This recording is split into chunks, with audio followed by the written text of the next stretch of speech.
오늘의 데일리 뉴스레터에 오신 것을 환영합니다. 1. 80조 원, 캐나다 잠수함 사업 한 안무함 보고 돌변. 2. 어디에서도 볼 수 없는 이스라엘 주력 전차. 3. 한해에 매달린 이유 알겠다. 폴.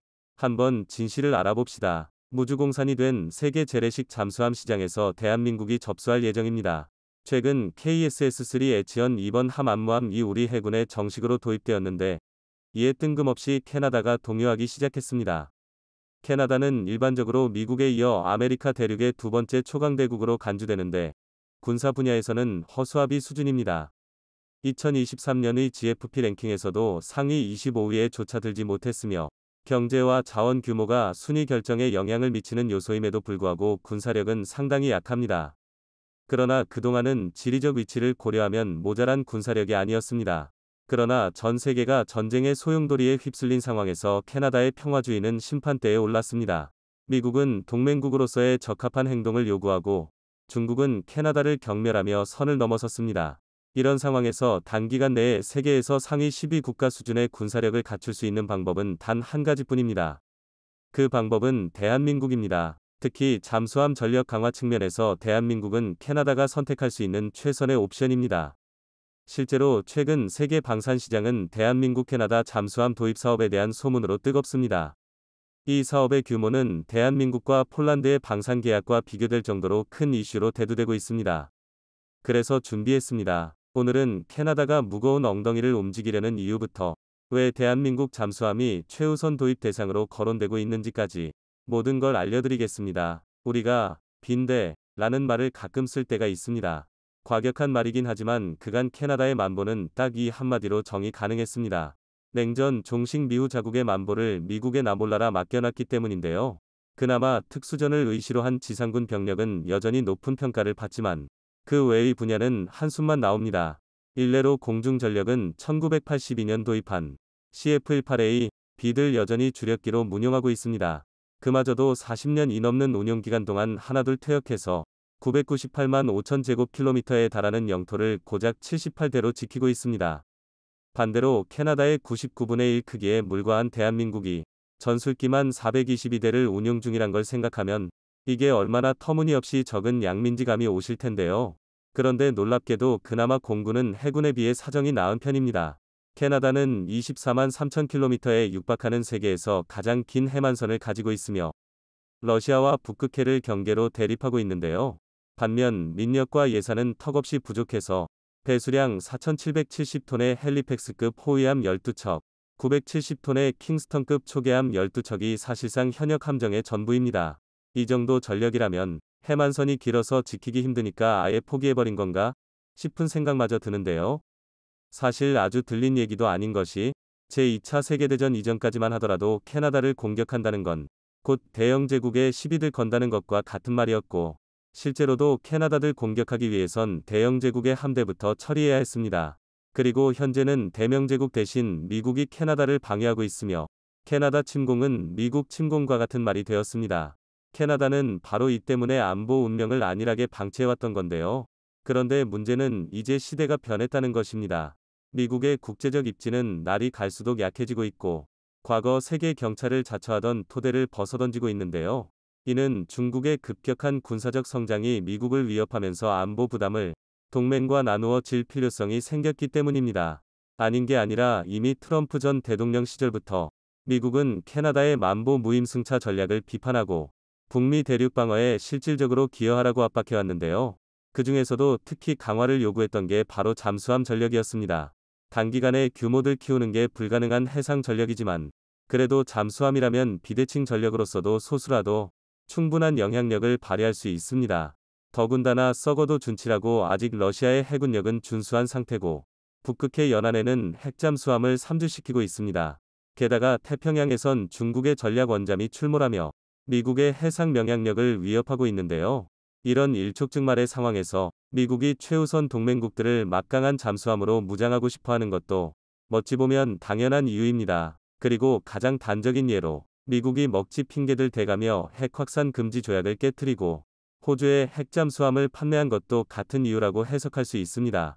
미국이 이렇게까지 파격적인 선택을 한 마당에 캐나다 또한 더는 나몰라라 할 수 없게 되었는데요.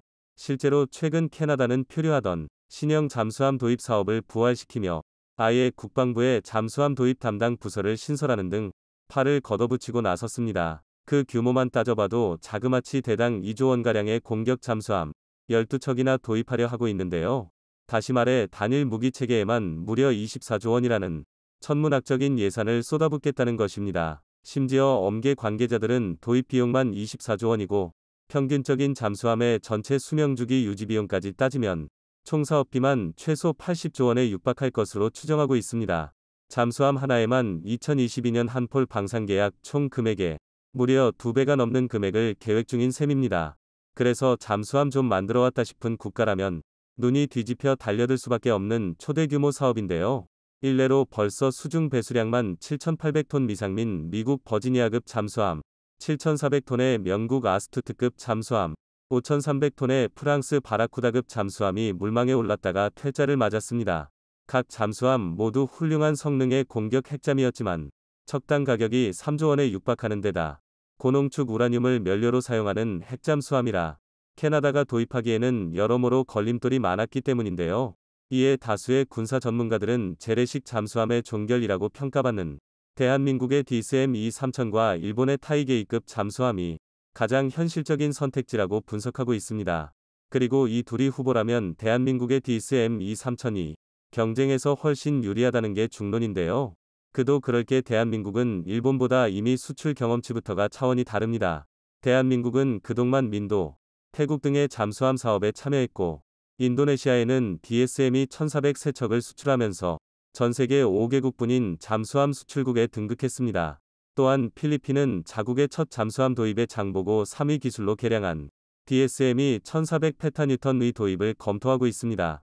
반면 타이게이급 잠수함은 일본의 다른 모든 무기체계와 마찬가지로 수출 경험이 전무한 데다 독자적인 운용 방식 때문에 오랜 시간 세계 방산 시장에서 외면받아왔습니다. 그래도 세계 최초로 추진체계의 리튬이온 전지를 적용하면서 원자력 잠수함 수준의 정숙성과 자망시간을 확보했다고 홍보하고 있는데요. 하지만 리튬이온 전지는 아직 충분한 검증을 거치지 못한 기술입니다. 오죽하면 재래식 잠수함 최강국이라고 평가받는 대한민국조차 최신형민 장보고 새 배치 2부터 그것도 산소 공급 없이 추진 동력을 제공할 수 있는 공기 부료 추진체계 AIP와 조합하여 사용하는 방향으로 가닥을 잡고 있을 정도입니다. 물론 충분한 군사력을 갖추고 있고 당장의 안보 공백도 감당할 수 있는 상황이라면 자망 시간과 기동 시간을 크게 늘릴 수 있는 리튬이온 전지는 분명 언젠가는 정복해야 할 기술인데요. 하지만 지금 한시가 급한 캐나다로서는 보험장치 하나 없이 리튬이온 전지만을 채택한 일본의 타이게이급 잠수함을 도입하기 망설여질 수밖에 없습니다. 게다가 일본 타이게이급은 대한민국의 DSM이 3000에 비해 무장이 한참이나 모자른데요. 대한민국의 DSM이 3000은 장보고 3해치현 도산한창호급 잠수함과 장보고 3해치2 사이에 위치한 잠수함으로 수중 배수량만 4,000톤에 달합니다. 또 수직 발사관도 도산한창호급의 6개에서 10개로 크게 늘었습니다. 이 덕에 SLBM뿐만 아니라 다양한 종류의 미사일을 동시에 운용할 수 있습니다. 또한 추가로 533mm RTP 발사관 6개를 탑재하면서 머레 운용도 굉장히 자유로운데요. 실제로 DSM-2 3000은 미를 앞세워 인도의 차기 잠수함 도입 사업 당시 프랑스, 스페인, 러시아와 경쟁하여 유일한 협상 대상자로까지 선정된 전례가 있습니다. 비독 사업 자체는 인도 해군의 무리한 요구 탓에 사실상 좌초되었지만 대한민국의 잠수함 기술력만큼은 프랑스, 러시아 같은 잠수함 강대국들과 비교해도 결코 밀리지 않는다는 사실을 입증했던 사례인데요. 하지만 유감스럽게도 그렇다고 해서 캐나다 잠수함 도입 사업을 따놓은 당상이라고 여길 수는 없습니다. 그 이유는 마지막 걸림돌민 미국 때문입니다.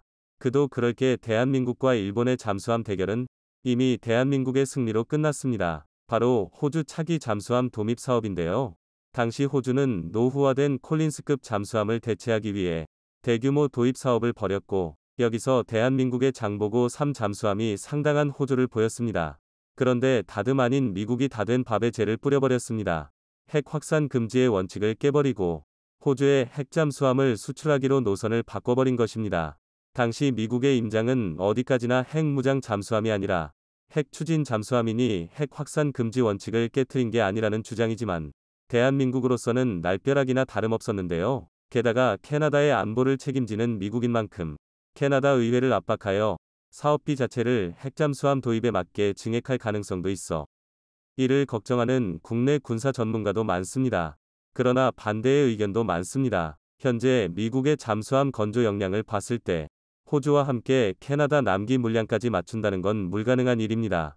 남품 기일이 뒤로 미뤄질수록 미국 혼자 맡고 있는 북미 대륙의 안보 부담이 가중될 것은 불보듯 뻔하기 때문에 차라리 하늘이 두 쪽이 나도 남기 일정만큼은 무조건 보장하는 대한민국 방산이 오히려 최선의 대안입니다. 여기에 한국으로선 더없이 반갑고 긍정적인 요소가 추가되었는데요.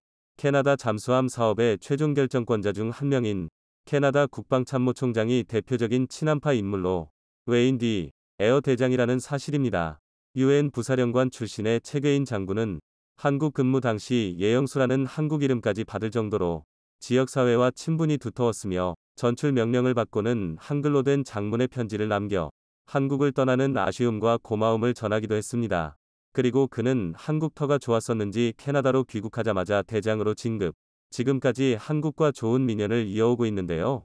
이런 웨인이 계약 수주에 큰 도움은 못될지라도 우리의 경쟁 상대민 일본이 강력한 로비로 도전할 것이기에 대한민국으로선 천군만마를 얻었다고 할 수 있겠습니다. 방산 수출은 일회성 납품이 아니라 계약국과의 지속적인 교류와 수출 물동량 확대를 통해 운신의 폭을 넓힐 기회입니다. 그런기에 방산 계약을 군사적 동맹의 밑그림이라 보는 의견이 많은데요. 부디 캐나다 잠수함 도입 사업이 대한민국 북미 대륙 진출의 마중물이 되길 바라겠습니다. 지금 대한민국 상황에서 이 말이 가장 어울리는 나라가 있다면 단연 이스라엘일 것입니다. 이스라엘은 오랜 시간 이란과 반목하고 있는데요. 이란이 북한, 중국의 가장 강력한 동맹 중 하나라는 걸 생각하면 이스라엘을 지원하는 것으로도 이들의 결속력을 약화할 수 있을 것입니다. 더군다나 대한민국과 이스라엘의 안보, 사회, 역사는 놀랍도록 유사한데요. 격변하는 동북아 정세 속에서 이스라엘을 교과서로 삼아도 될 정도입니다. 그러나 유감스럽게도 이는 말처럼 쉬운 일이 아닙니다. 심지어 국내 일각에서는 하루가 멀다 하고 영토 분쟁을 일으키는 이스라엘을 중동의 골칫거리 정도로 여길 정도인데요.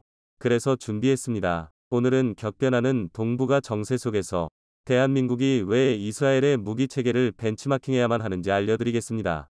이스라엘의 지정학적 위치와 수차례의 대규모 전쟁은 무기 체계의 폭발적인 진화를 불러왔습니다. 이스라엘은 건국의 역사가 75년밖에 되지 않았지만 100년이 채 못 되는 짧은 시간 동안 4차례의 대규모 전쟁을 벌였는데요.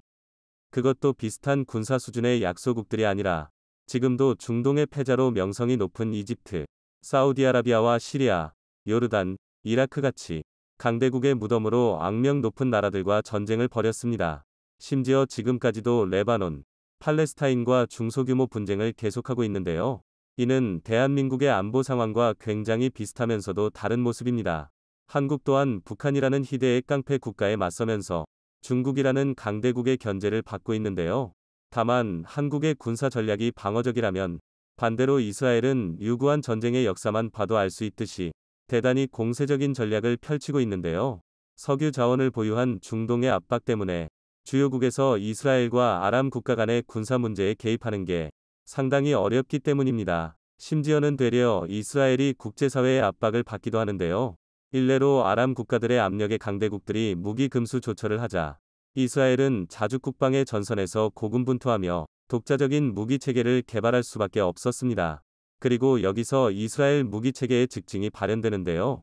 위태로운 지정학적 입지와 환경, 건국 이래 사실상 끊임없이 전쟁을 이어온 실전 경험을 통해 얻은 교훈들이 이스라엘 무기 체계를 독특한 방향으로 설계되게 하였습니다. 우선 이스라엘 무기 체계의 가장 전형적인 특징은 바로 승무원 보호를 최우선으로 한다는 점입니다. 최대한의 방어력을 끌어올리기 위해 화력이나 정비 편의성 등을 포기한 이스라엘 무기 체계의 구조를 보면 감동적이기까지 한데요. 이를 가장 잘 보여주는 예시가 이스라엘의 주력 전차 메르카바입니다. 자세한 구조를 모른 채 외형만 딱 봐도 그간 소개해드린 다른 어떤 나라의 주력 전차에서도 볼 수 없었던 이질적인 외형이 눈에 띄실 텐데요. 특히 비슷한 시대에 이스라엘이 주력 전차로 함께 운용했던 마가크 시리즈, 티란 시리즈와 메르카바 MK.1 이를 함께 놓고 비교해보면 그런 느낌이 더욱 강하실 겁니다. 그도 그럴 게 마가크 시리즈는 미국에서 지원한 M48 패튼과 M60을 이스라엘 현지 환경에 맞게 개수한 전차인데요. 반면 티란 전차는 중동 전쟁에서 노획한 소련의 T-34, T-54 등을 제치장에서 사용한 전차들입니다. 당장 한 대의 전차라도 아쉬운 이스라엘 입장에서는 적산 장비든 아니든 찬밥 더운 밥 가릴 처지가 아니었는데요. 이는 대한민국의 K1 전차 탄생 배경과 굉장히 비슷한데요. 그리고 현재 이스라엘군이 주력으로 사용하고 있는 메르카바 MK 점사 또한 K2 흑표와 비슷한 위치입니다. 이스라엘이 보유한 전차 기술력의 정점이라고 할 수 있죠. 우선 무장을 살펴보면 일반적인 전차처럼 서방 규격 전차와 마찬가지로 MG-253 이미 120mm 활강포를 주포로 탑재하고 있는데요. 특이한 점은 메르카바 MK.1부터 포발사 대전차 미사일인 LAH-AT를 발사할 수 있다는 것입니다. 간단히 말해 이스라엘산 미니 헬파이어라고 할 수 있는 LAH-AT는 레이저 유도 시스템을 이용해 적 전차의 상부를 효과적으로 타격할 수 있는데요. 게다가 유효 사거리는 8km에 달합니다. 일반적으로 120mm 주포를 탑재한 전차가 3터부터 3.5km의 유효 사거리를 갖는다는 걸 감안하면 상당히 먼 거리를 공격할 수 있는 건데요. 더군다나 최대 800mm까지 관통이 가능한 미사일이 레이저 유도를 동해 적 전차의 상부를 타격할 수 있기 때문에 대단히 효과적인 공격이 가능합니다. 또 재미있는 것은 부무장으로 60mm 박격포가 탑재되어 있다는 것입니다. 그것도 전차 내부에 탑재되어 있어 저격수로부터 박격포병을 보호할 수 있는데요. 심지어 탄도 계산 컴퓨터에 의해 자동으로 제어되기까지 합니다. 적군의 입장에서는 전차에서 포탄도 쏘고 대전차 미사일도 날리고 박격포까지 발사하는 어이없는 상황을 마주해야 하는데요. 전차 하나로도 다양한 전장 환경에 대응하기 위한 이스라엘의 노림수였다고 볼 수 있습니다. 상당히 신박한 설계인데요. 그런데 메르카바의 진짜 장점은 여기서 끝이 아닙니다. 앞서도 말했다시피 메르카바는 화력보다 방어력에 더욱 집중한 전차입니다. 단적인 예로 메르카바의 파워팩은 상당히 특이하게도 전차 전면부에 탑재되어 있는데요. 이는 엔진이 차체 앞에 설치됨에 따라 전면부 피격 시 서스펜션과 엔진이 모두 승무원 보호를 위한 방어체계로서 기능하기 위함입니다. 또한 이 덕에 장갑차처럼 차량 후미에 별도의 출입문이 설치되어 유사시 승무원 탈출이 용이하게 설계했는데요. 예비 포탄 탑재량을 절반 정도로 줄이면 최대 6명의 병력을 추가로 수송할 수도 있습니다. 의도치 않게 전차로서 장갑차의 역할까지 함께할 수 있는 셈인데요. 이뿐만이 아닙니다. 메르카바는 V자형 하부 장갑을 채택했습니다. 이런 형식은 한국의 레드백에서도 찾아볼 수 있는 하부 장갑인데요. 지뢰 폭발 시 폭발 압력을 분산시켜서 승무원에 대한 충격을 감쇄시키는 원리입니다. 이처럼 메르카바는 그 강력한 방어력과 뛰어난 승무원 보호 능력을 중점으로 두고 꾸준히 발전을 거듭해 왔는데요. 이스라엘에게 전차는 지상전의 승패를 결정짓는 가장 중요한 무기체계입니다. 제2차 중동전쟁 당시 주변의 아랍 국가들에 비해 수적으로 불리한 이스라엘은 아랍 국가들보다 우수한 성능의 전차를 확보하는 것이 중요하다는 사실을 깨달았습니다. 하지만 처음부터 국산 전차를 개발할 생각이었던 건 아닌데요. 본래 이스라엘은 영국의 최신형 전차 치프틴 개발 과정에 참여하고자 했습니다. 그러나 제3차 중동전쟁 이후 영국이 아랍 국가들의 압력에 의해 이스라엘과의 치프틴 전차 개발 계획을 취소해버리자 이스라엘은 독자적으로 전차를 개발해야만 했는데요. 이 와중에 제4차 중동전쟁이 발발하면서 이스라엘군은 이집트군의 대전차 미사일과 로켓포 공격에 전차 110대 중 85대를 고작 3분 만에 날려먹는 참패를 겪게 되었습니다. 이런 교훈이 있었기에 메르카바의 방어력에 그토록 집착하게 된 것입니다. 그리고 이런 설계 사상은 메르카바 MK 점사까지 고스란히 이어졌습니다. 우주선을 떠올리게 하는 넓고 납작한 포탑은 극단적인 경사 장갑을 추가하기 위함인데요. 경사 각도에 따라 실질적인 장갑의 넓이를 확장해서 동일 두께의 장갑 대비 높은 방어력을 의도한 것입니다. 또한 포탑 주변에는 외장식의 모듈 장갑 방식을 적용했는데요. 이를 통해 적화기의 장갑이 손상되더라도 피탄된 부분만 단시간 내에 교체할 수 있도록 한 것입니다. 결정적으로 메르카바 MK 점사는 전차 미사일과 로켓포에 대응하기 위하여 국산 트로피 체계를 장착했는데요. 이는 4개의 레이더 안테나로 360도를 감시하면서 접근하는 대전차 미사일을 완전 자동 요격시키는 능동방어 체계로서 이를 동해 전차 방어 능력의 방점을 찍었습니다.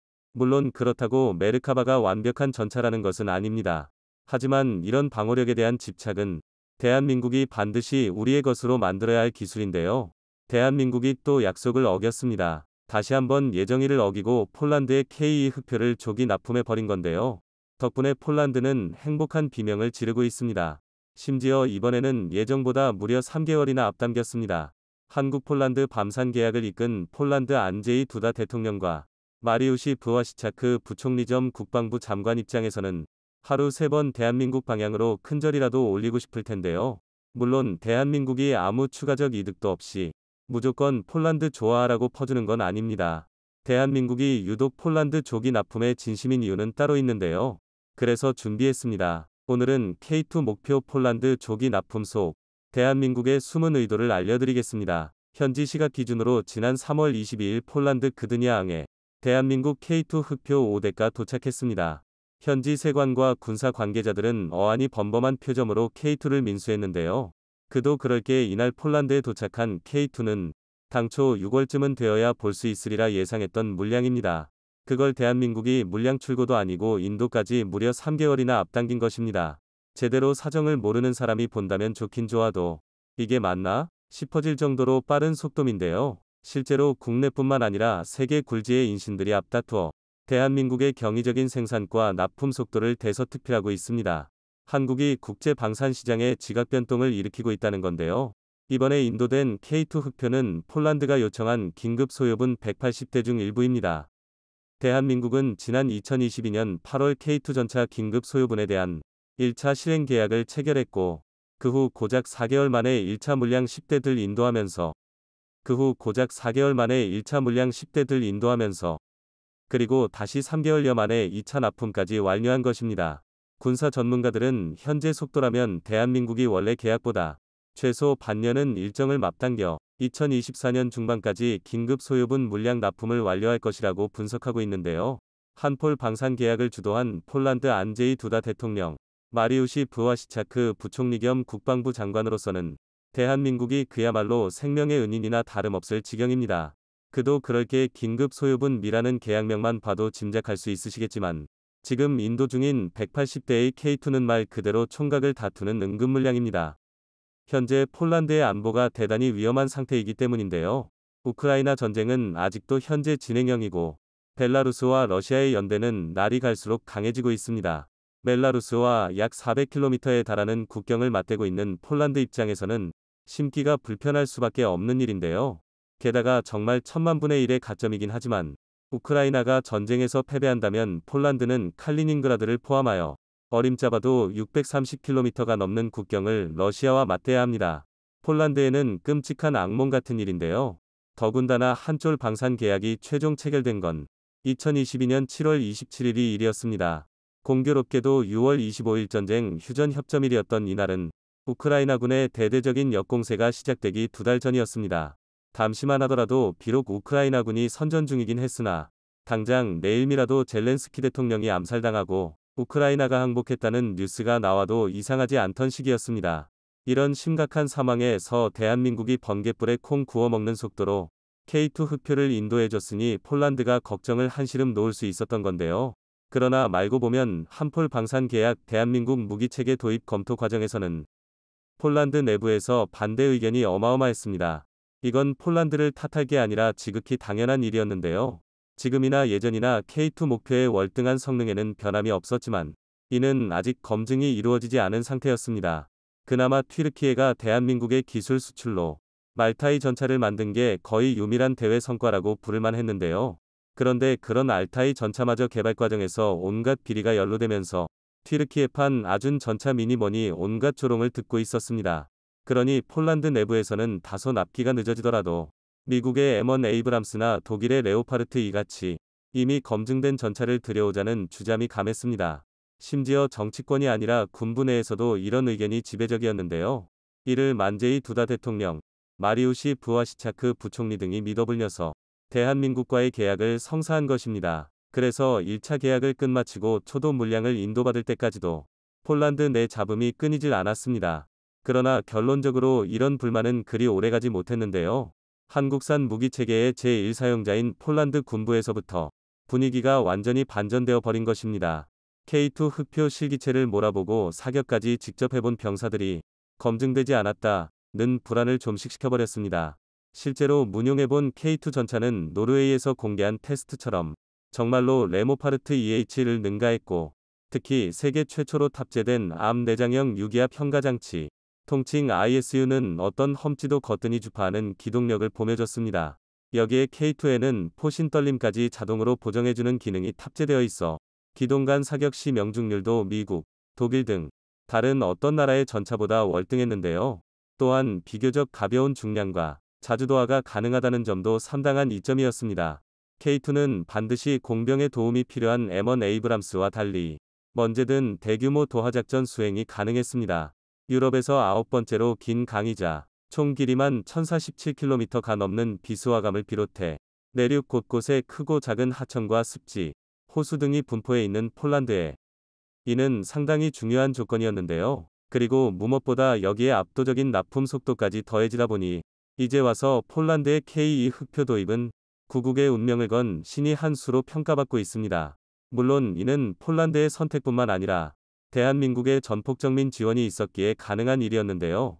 아닌 게 아니라 대한민국은 폴란드의 긴급한 요청을 들어주기 위해 상당한 노력을 기울이고 있습니다. 담장 K2 흑표만 봐도 2024년까지 긴급 도입 물량 180대, 2030년까지 K2 페타리터 450대 한국 생산 및 공급, 그리고 나머지 370대는 현지에 생산 공장을 건설하고 기술 이전을 통해 폴란드 라이선스 생산으로 계획되고 있습니다.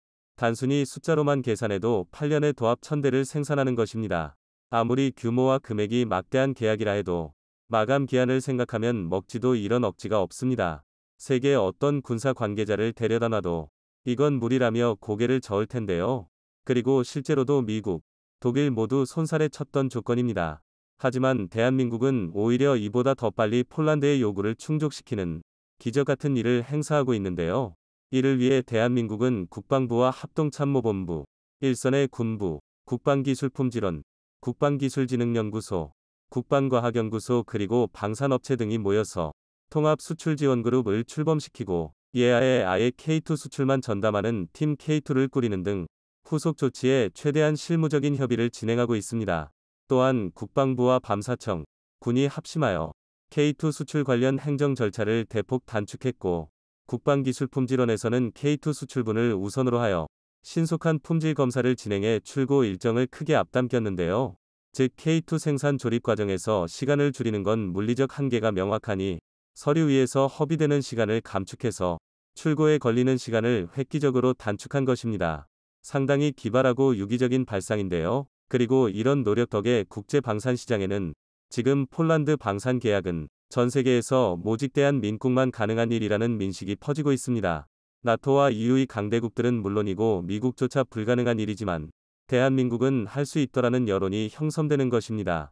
이로 인한 홍보 효과는 전말 3.3 이상입니다. 현재 전 세계 만보 시장은 냉전 종식 이후 전례 없던 최대 부흥기를 맞이했습니다. 많은 전문가는 앞으로 수십 년간 공급이 수요를 따라가지 못하는 상황이 펼쳐질 것이라 추측하고 있는데요.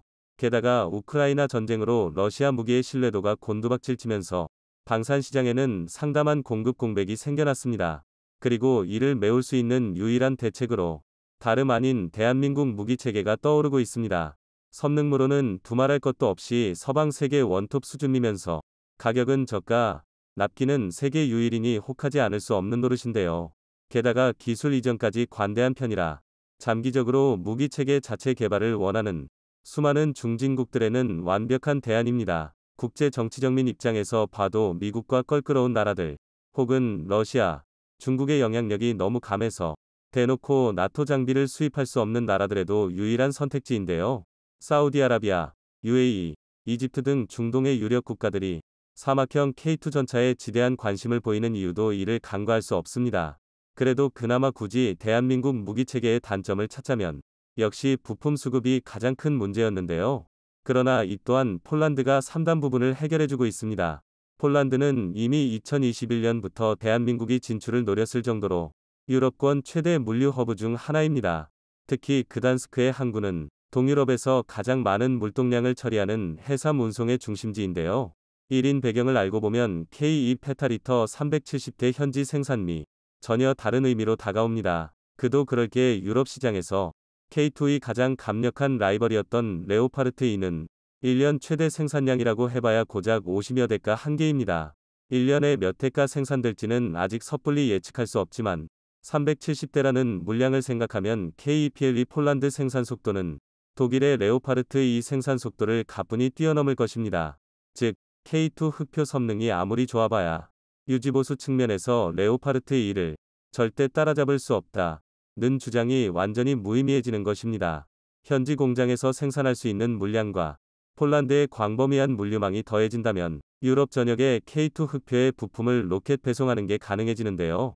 유럽의 중진국들 입장에서는 굳이 콧대만 높고 생산 속도, 성능 모든 면에서 K2 흑표의 역부족인 레오파르트 2를 도입할 필요가 없어지는 것입니다. 그동안 독일과 레오파르트 2 말고 선택지가 없었다면 여기에 대한민국과 K2라는 동등 이상의 선택지가 추가되는 셈입니다.